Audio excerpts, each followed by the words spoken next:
Hola, bienvenidas y bienvenidos. Estamos en el cierre del Congreso Internacional Cuerpos, Despojos, Territorios, Vida Amenazada, que fue en la universidad del 16 al 19 de octubre. Y una de las personas que vino es la poeta mexicana Sara Uribe, que nos acompaña aquí ahora. Entonces vamos a tener un ratito para hablar con ella. Sara, muchas gracias por estar aquí, de verdad es un lujazo. Y como hemos estado conversando, yo quería que pudiéramos compartir con más gente. Sobre todo hay que hablar de Antígona González, ¿no? Porque es un poema realmente importante. Ha recorrido la red, ha estado en la red durante muchos años, liberado, ¿verdad? Y se lee en muchos espacios, en plazas, en manifestaciones de derechos humanos. Entonces yo quería preguntarte primero dos cosas, me encantaría que más gente te leyera acá, sobre la factura del poemario, tus estrategias, porque son muy particulares, y también esto, en dónde aterriza, ¿no? En las plazas públicas donde aterriza, porque a mí me hace pensar en el lugar de la poesía hoy. ¿Cuál es el lugar de la poesía en el contexto en que tú escribes Antígona González? Muchas gracias, es un honor para mí estar acá, Cristina. Ha sido un lujo estar en el Congreso. Antígona González es un texto que me gustaría decir que es un texto escrito por encargo. En 2011 empecé a escribirlo bajo dos premisas que me diera la directora teatral Sandra Muñoz. La primera era que reescribiera el texto de Sófocles de Antígona, pero en el contexto de la guerra contra el narcotráfico, la que hemos estado viviendo en México desde 2006, al inicio del mandato del presidente Felipe Calderón. Y la otra característica que me dio era que abordara la necesidad de recuperación de los cuerpos perdidos, es decir, de los cuerpos que se han llevado en esta desaparición forzada que estamos viviendo en México, pues de nuevo desde hace una década, ¿no? Justamente las estrategias que yo fui trabajando a lo largo de la escritura del libro creo que tenían que ver o fueron surgiendo o las fui eligiendo precisamente por el tema que estaba tratando en el libro, ¿no? Yo empecé a trabajar con la investigación de testimonios de los familiares de estas personas desaparecidas, y más o menos había un patrón en estos testimonios o entrevistas. Agradezco muchísimo el trabajo de los periodistas mexicanos, el valeroso trabajo, arriesgan su vida, lamentablemente muchos de ellos han sido asesinados, y gracias a que pude tener acceso a estos testimonios y también a la página de Menos Días Aquí, un blog y una cuenta de Twitter que traza un testimonio alterno al discurso oficial sobre el conteo de la violencia. Para hacerlo hay voluntarios que reducen las notas de las muertes violentas de los no identificados o de los que sí han sido identificados a tweets. Entonces, es decir, se trata de un trabajo con el lenguaje hecho por otros. Yo siempre he dicho que este libro fue escrito a petición de otros, con otros y para los otros, ¿no? Es decir, un libro por donde han pasado muchas manos. Y entonces las estrategias tienen que ver cuando yo me di cuenta que yo no podía ficcionar, que había cosas, digamos, de las que tenía que hablar, sobre todo esta necesidad de recuperación del cuerpo perdido, que yo no podía ficcionar, que tenía que estar el testimonio, la voz del otro ahí, del familiar, del doliente, directamente. Fue cuando me planteé la idea de lo que entonces pensaba yo que era apropiación, y ahora a través de la terminología de la escritora mexicana también Cristina Rivera Garza llamo desapropiación. Entonces hay ahí reescrituras, hay ahí intertextualidad, hay ahí desapropiaciones, es decir, tomar el texto del otro, la voz del otro, pero no para hablar por él, es decir, sino para construir una suerte de caja de resonancia donde la voz del otro, su testimonio directo, pueda llegar hasta el lector. Y eso es más o menos, digamos, como lo que plantea el libro. Y creo que el libro se sitúa en México en un panorama en el que habían ya dos textos, por lo menos dos textos conocidos. Hay mucha escritura en Juárez, a la que yo llegué el año pasado, que estuve allá, y que pues bueno, no es muy conocida. O sea, creo que hay escritores previos, pero digamos que los trabajos más conocidos fueron el poema de María Rivera, de Los Muertos, que ustedes pueden buscar en YouTube, está ya leyéndolo en el Zócalo de la Ciudad de México, y también el poema de La Reclamante, justo de Cristina Rivera Garza, donde también ella hace una reescritura con las palabras de Luz María Dávila, madre de dos chicos asesinados en Villas de Salvarca, en Juárez. Pero posteriormente, Cristina, hay un trabajo también en la actualidad que está llevando a cabo la generación que que ha sido llamada la de los muy jóvenes. Yo tengo 40 años, esta generación está entre los 25, 30, 35 años, y he estado trabajando recientemente con 3 escritoras, de las que brevemente te puedo contar, que abordan violencias que tienen que ver con la guerra, que tienen que ver con el cuerpo, que tienen que ver con el feminismo, con los feminicidios, con la violencia, sobre todo de que esta nueva generación se plantea la imposibilidad del futuro. Es decir, ellos se tienen que plantear que quizá el futuro no va a ser o sea, un buen futuro, quiero decir, es decir, un futuro, esperanzador para sí, estas nuevas generaciones. Y se trata de Shelja López, que tiene un libro donde aborda a través de crónicas y de testimonios la violencia de la guerra, de Marta Mega, y ella más bien tiene que ver también con el tema del cuerpo femenino y también de la imposibilidad o de la fractura del futuro, y Yolanda Segura, que aborda también temas muy propios del cuerpo femenino, que es un poco tocados en la poesía, por ejemplo, la menstruación, la sangre, y lo rojo y la sangre como en todas sus manifestaciones en el cuerpo. Entonces creo que el libro está,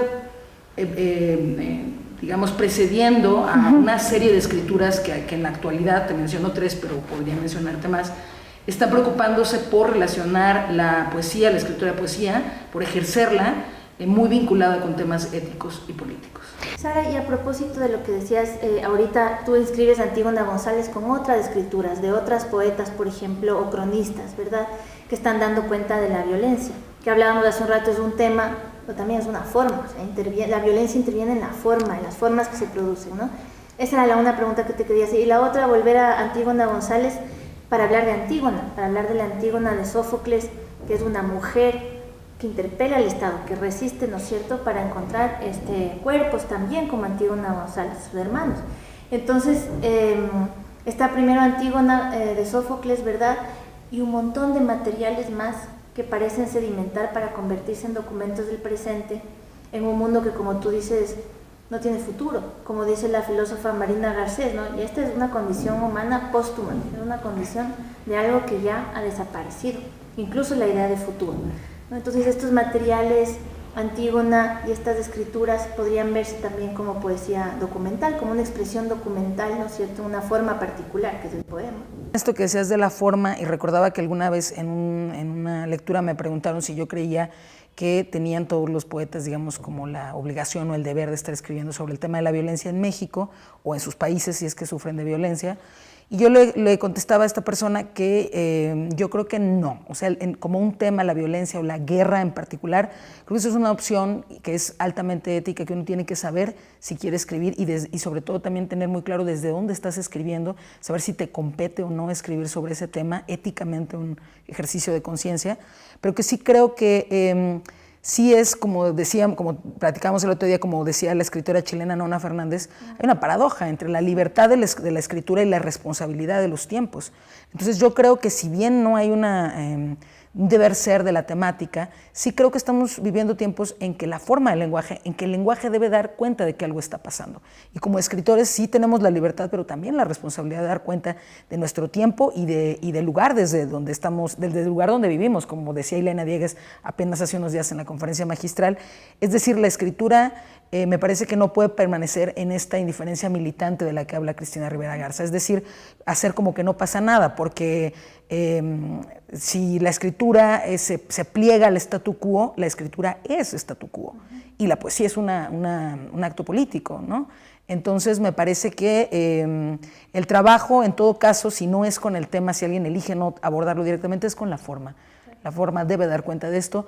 Y en el caso de lo que te referías a la Antígona de Sófocles y del trabajo con los documentos, creo que justamente en mi caso una de las opciones de la forma fue recurrir justo a los documentos, al texto original o canónico de Sófocles como un documento desde el cual partir, sí por encargo, pero también porque cuando hice la relectura al inicio del proyecto, me pareció que tenía muchísimos puntos de conexión con lo que estaba pasando en Tamaulipas, en México.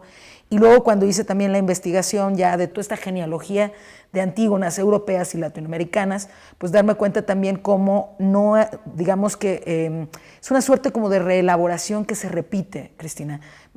Fue para mí muy sorprendente darme cuenta, por ejemplo, cómo la Antígona de Griselda Gambaro, por ejemplo, ejemplo, había utilizado letras de tango, es decir, esta suerte de recortes de otros materiales, de tomar otros documentos, los periodísticos, documentos de internet, poemas, documentos de nota roja.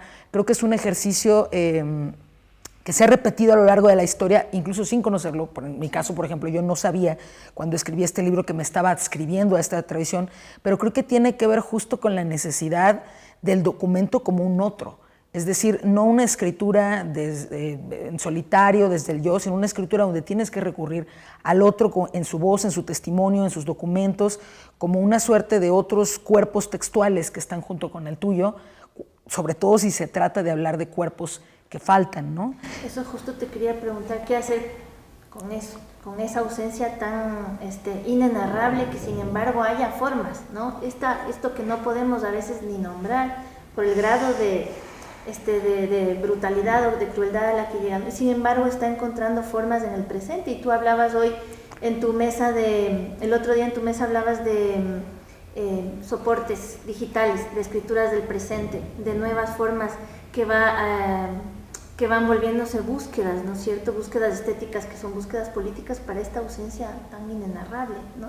Entiendo que es lo que estás trabajando ahora. Sí, por supuesto. Pensaba en esta pregunta de Elena Diegues de su libro Cuerpos sin duelo sobre cómo hacer presente aquello que no es del orden de la presencia. Es decir, estos cuerpos ausentes no están, o sea, digamos, la representación es a veces una imposibilidad.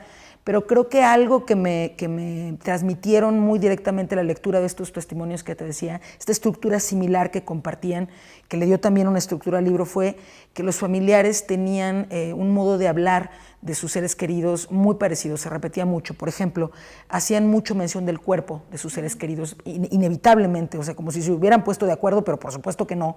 Creo que es esta necesidad de invocación de lo que no está a través del lenguaje, es decir, nombrar lo que les gustaba comer, nombrar lo que, digamos, cuáles eran sus sueños, cuáles eran, no sé, sus costumbres, sus miedos, etcétera.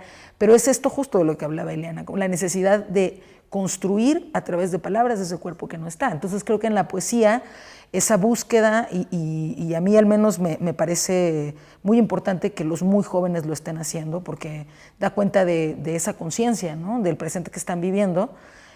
Buscar estas formas que pueden ser documentales, que pueden ser digitales, y ahí me gustaría, hablando de lo digital, justamente hablar de un tema que se entronca con esto, que es el tema de la fuente abierta o del Creative Commons. Antígona es un libro que está que ustedes lo pueden encontrar en internet, simplemente, y eso también me parece también que es una declaración política. Lo pensaba porque este libro de Shelha, que les decía, también es un libro que está en una editorial, en una cooperativa de México, Cooperativa Ámbar, que también tiene sus libros, pueden buscarlos en internet y pueden descargar este libro y están abiertos, es decir, compartido. Entonces también tiene que ver con el tema justo de la propiedad y de la autoría sobre estas escrituras, que si son con otros, pues una de las formas sería dejarlas abiertas a que cualquiera pueda acceder a ellas. Y me gustaría recomendar mucho a quien interese la poesía mexicana, una página de poesía que se llama Poesía Mexa, así la pueden buscar en internet. Van a encontrar ahí algunos de los libros que les comento, otras propuestas de escritura de poesía mexicana, que están totalmente completos los libros y descargables. Sara, muchas gracias. De verdad ha sido un lujo tenerte y gracias por esta reflexión. Gracias a ustedes por invitarme.